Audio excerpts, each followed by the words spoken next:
Saudara-saudari di mana saja berada, inilah channel Ucok Stiker Wawancara, yang selalu menyampaikan berita terkini dan akurat. Tonton selalu channel kami, jangan lupa subscribe, like, komen, dan share. Inilah berita kami. Alhamdulillahirabbil alamin, wassalatu wassalamu ala asrofil anbiya'i wal mursalin wa ala alihi wa ashabihi ajma'in. Amma ba'du. Bersyukur kita kepada Allah Subhanahu wa taala atas nikmat, rahmat, taufik dan hidayahnya.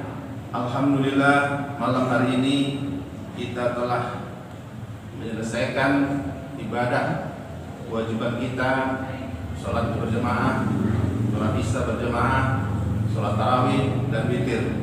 Mudah-mudahan kita tetap ada dalam lindungan Allah Subhanahu wa taala. Amin ya rabbal alamin. Selawat beriring salam sampaikan keribaan junjungan kita Nabi besar Muhammad Rasulullah sallallahu alaihi wasallam. Allahumma shalli wa sallim wa barik alaihi. Insyaallah kita akan mendapat syafaatnya di kemudian hari kelak. Hormat kami kepada Ketua BKM Ayahanda beserta pengurus yang berhadir, terima kasih waktu dan kesempatannya telah mau menanti kami, menunggu kami. Hormat kami juga kepada Al Ustadz Dr. Mulyadi, merupakan tim dari Pemuka Agama Mitra Kamtibmas. Rekan-rekan sekalian dan kami hormati Pak Kapolsek juga yang berhadir ini Pak, rekan-rekan dari Babin Kamtibmas, khususnya Bapak Ibu, para jemaah, para orang tua kami, ayahanda, rahimakumullah. Terima kasih sekali lagi yang tidak terduga, tidak terhingga. Ya, saya selaku Wakapolres untuk diberi kesempatan menyampaikan tentang bagaimana memelihara keamanan dan ketertiban masyarakat. Memelihara keamanan dan ketertiban masyarakat itu tidak bisa cuma hanya dikerjakan oleh kepolisian negara Republik Indonesia itu sendiri. Karena hakikatnya semua umat manusia butuh kenyamanan, ketenangan, dan ketertiban.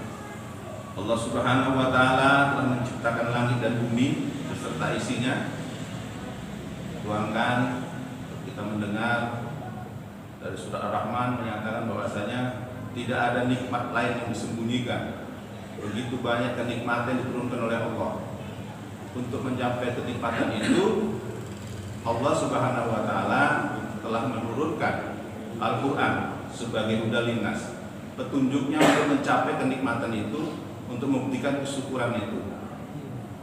Melalui Al-Qur'an merupakan aturan yang diturunkan Allah berlaku untuk seluruh umat manusia. Di sana semua ada aturan. Apa yang ada dalam Al-Qur'an, begitu juga yang ada di undang-undang di muka bumi ini. Siapa yang menegakkan aturan Al-Quran itu adalah para ustadz, para ulama, tokoh agama, termasuk BKM. Kenapa BKM? Karena BKM itu adalah hakikatnya untuk memakmurkan masjid, mengajak umat manusia di sekitarnya untuk datang ke masjid ini untuk melakukan tertib. Di Al-Quran itu diatur untuk memberikan perintah sholat 5 waktu. Sholat itu adalah salah satu aturan yang bisa hidup kita tertib. Kenapa tertib? Karena dalam sholat itu sudah diatur. Sholat subuh 2 rakaat, tidak ada yang berani nipu untuk jadi 3 rakaat, bahkan 4 rakaat. Apa kaitannya dengan ketertiban keamanan masyarakat? Negara juga telah membuat aturan, contoh aturan lalu lintas. Manusia supaya menggunakan kendaraan tertib lalu lintas keluar ke jalan raya harus menggunakan SIM, memakai helm, dengan aturan-aturan lain. Yang tidak menggunakan itu maka akan dapat sanksi. Artinya undang-undang, aturan yang tertinggi di muka bumi ini adalah Al-Quran. Nah, kami selaku Polri, Polisi Republik Indonesia akan menegakkan aturan undang-undang yang dibuat oleh negara. Itu harus sejalan. Jalannya bagaimana? Harus kerja bersama ulama dan Polri. Itulah untuk mengikuti ketertiban lalu lintas. Kemudian kita bicara tentang narkoba. Al-Quran juga sudah menceritakan di sana ada khamar. Ya, kalau zaman dulu namanya khamar. Hal-hal yang dilarang yang dapat membuat pikiran manusia itu kacau. Sekarang dunia juga Undang-Undang Negara Republik Indonesia Undang-Undang 35 tahun 99 menyatakan semua manusia dilarang menggunakan narkoba. Jadi sanksinya ada. Kenapa bicara narkoba sangat berbahaya? Karena memang hakikatnya, karena narkoba itu orang bisa hilang, orang bisa mabuk, orang bisa segala macam. Hari ini di Polres Tanjung Balai itu di sel 150 orang ditahan. Persoalannya adalah dari 150 orang itu 120 sekian orang semuanya persoalannya melanggar narkoba, menggunakan narkoba.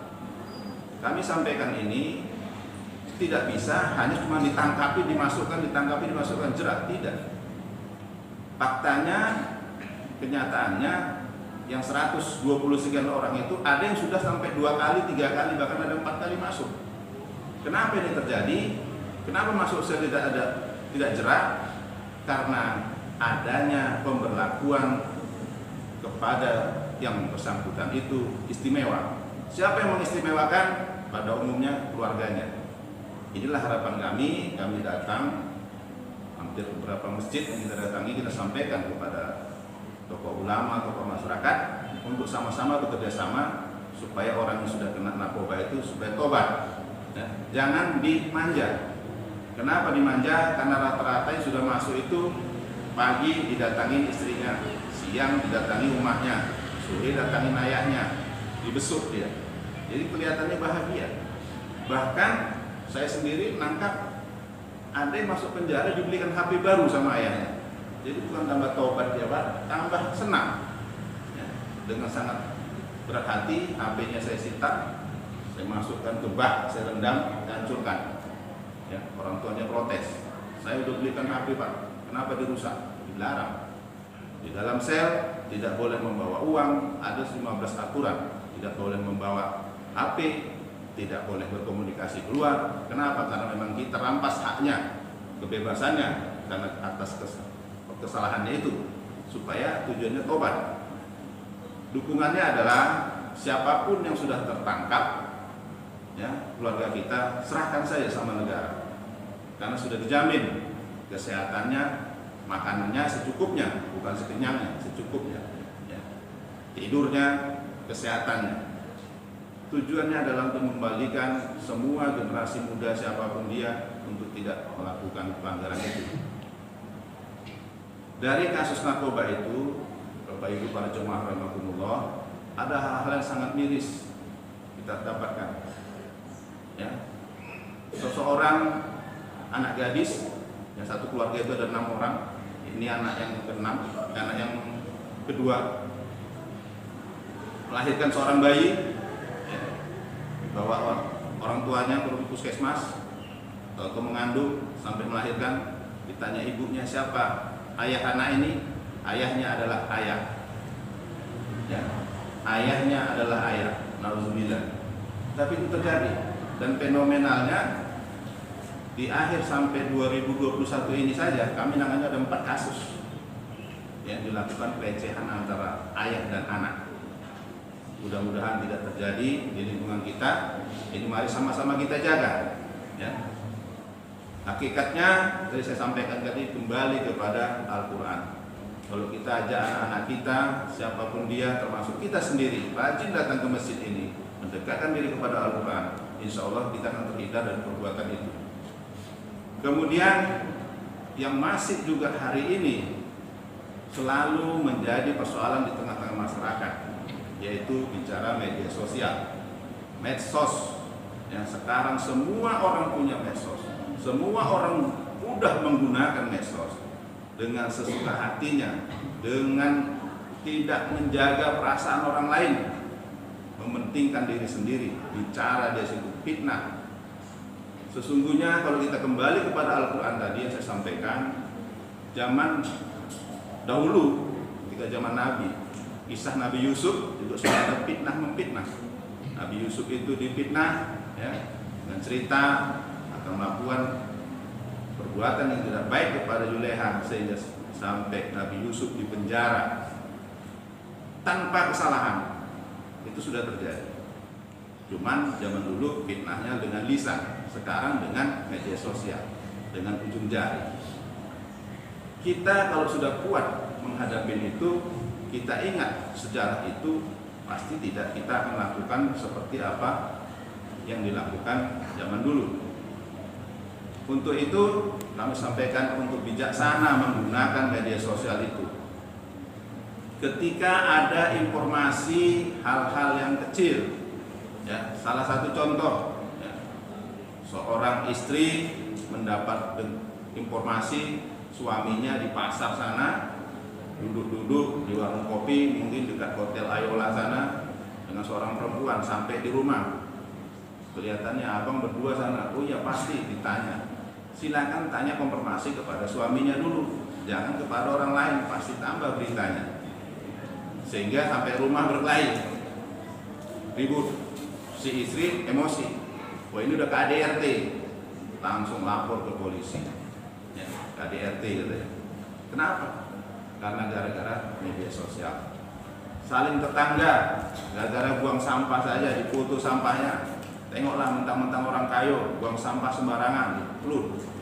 Tapi tidak menyebutkan nama, foto si orang buang sampah itu ada, tersinggung, lapor ke polisi. Itu kita urusin. Jadi kami harapkan dari Polres Tanjung Balai, ketika ada hal-hal situ, gunakanlah dengan hati yang sangat dalam untuk diselesaikan, dimusyawarahkan. Paling tidak kalau nggak bisa diselesaikan antar rumah tangga, sampaikanlah kepada tokoh masyarakat di sekitarnya, sampaikanlah kepada Kepling, lurah, selesaikan di situ. Kalau nggak bisa juga sampaikan kepada Pak Babin, teman-teman kami sini ada namanya Babin, silakan sampaikan. Gak usah langsung bikin laporan ke Polsek, ke Polres. Kenapa saya sampaikan juga seperti itu? Karena memang pekerjaan polisi ini, Bapak Ibu para jemaah rahmatullah, banyak sekali. Semua sekarang dilaporkan ke polisi. Ya. Manusia sejak dalam kandungan sampai akhir hayat ada hubungan dan ada kaitannya dengan polisi. Apa contohnya manusia dalam kandungan?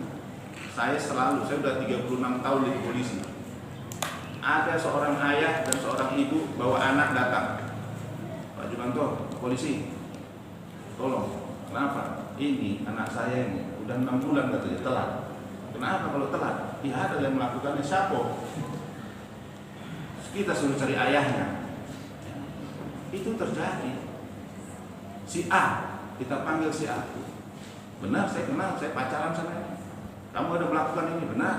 Tapi bukan cuma ngaku saya. Ya. Kemarin kita tengok dibonceng juga sama situ. Saya tak tanggung jawab itu. Buktikan dulu. Pembuktiannya tidak gampang. Kita tunggu kelahiran si anak dulu sampai DNA. Otomatis si A yang dituduh tadi kita kembalikan. Pasti keluarga udah fitnah sama polisi. Nah, sudah berapa pula polisi itu di Solo? Kok dipulangkan dia? Itulah yang terjadi. Dan akhlak. Maka saya tetap mengajar, hanya melalui Al-Quran lah hati kita itu bergetar untuk tidak berbuat seperti itu. Persoalan yang terjadi juga ketika hal-hal toleransi umat beragama. Ya. Kadang-kadang kita emosi ketika ada seseorang, mungkin dia tidak sengaja lewat melempar masjid ini, tapi ada mutu, wah ada orang ini melempar masjid, merusak tiang masjid. Umat Islam langsung marah. Padahal Al-Quran sudah mengajarkan kita juga untuk tidak marah, tidak emosi. Untuk sesama manusia, hablum minan nas, ketika kita masuk hablum minallah, kita jaga toleransi itu sebaik mungkin. Sesungguhnya kalau kita harus marah itu karena kita tahu umat Islam itu tiang agamanya adalah sholat.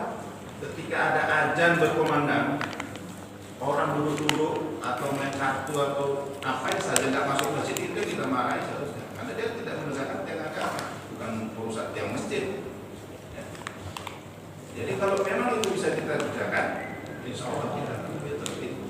Kita lebih marah orang merusak fisik daripada merusak yang agama itu sendiri. Jadi harapannya mari kita jaga bersama kita ini saling harga menghargai untuk tidak saling caci memaki, apalagi di bulan suci Ramadan. Mudah-mudahan kita akan menjadi umat Muhammad yang udah linas tadi, ikuti udah linas ketujuh Al-Quran. Ya. Kemudian negara bahkan dunia hari ini menguji kita untuk menggunakan masker. Itu kan hal protokol kesehatan yang sangat sederhana. Tujuannya apa? Untuk bagaimana kita semua umat Muhammad ini bisa sehat. Jangan dipaksa pakai masker, nanti takut diajar polisi. Padahal sesungguhnya itu adalah untuk, kalau saya pribadi menyatakan memang karena itu banyak kali kita bicara di dunia ini, sehingga sudah tutup mulut. Secara tidak langsung kan itu Allah menurunkan penyakit itu supaya kita jangan banyak komentar. Hampir di seluruh dunia sudah tutup mulut itu. Ya. Bicaralah yang benar, jangan asal-asal bicara. Secara tidak langsung kita menggunakan masker itu adalah untuk pencegahan supaya imun kita kuat. Mudah-mudahan jemaah rahimahullah kita terhindar dari segala penyakit, kita tertib untuk melaksanakan ibadah. Ya. Polres Tanjung Balai sudah sepakat karena sebelum bulan puasa kemarin, Bapak Ibu para jemaah rahimahullah, kami sudah undang para tokoh ulama, tokoh adat. Apa kira-kira yang paling mengganggu ketertiban di dalam melaksanakan ibadah bulan suci Ramadan?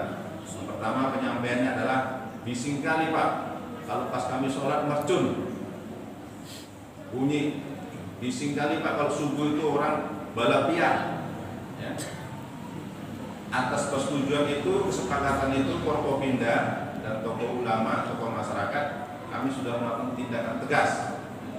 Sampai hari ini puasa ke-8, kami tegas mohon maaf para jemaah rahimahullah, mungkin ada keluarganya, anaknya yang kemarin kami amankan, kami kasih nasihat, kami panggil orang tuanya untuk tidak mercut, dan memang seminggu ini subuh sudah tertib, insya Allah. Demikian juga yang kendaraannya kami tahan, karena sesuai dengan data kami hari ini sudah menahan 79 unit kendaraan. Itu semua digunakan, ada blong knalpotnya, ada yang untuk kebut-kebutan tiap subuh itu. Dan sepakat kita sama kejaksaan, sama pengadilan, tidak akan kami keluarkan sampai nanti 3 bulan ke depan, membuat efek jerah. Ya. Tujuannya memang lebih banyak mudaratnya. Tadi kita sholat subuh 2 rakaat, mungkin dapat 27 derajat kebaikannya. Tapi ketika ngebut ke depan sana, terhapus dia, malah mungkin merugi. Ya. Ada salah satu ayat ternyata nanti Ustaz menyampaikan. Jadi orang yang merugi, rugi, kan sayang itu bangkrut.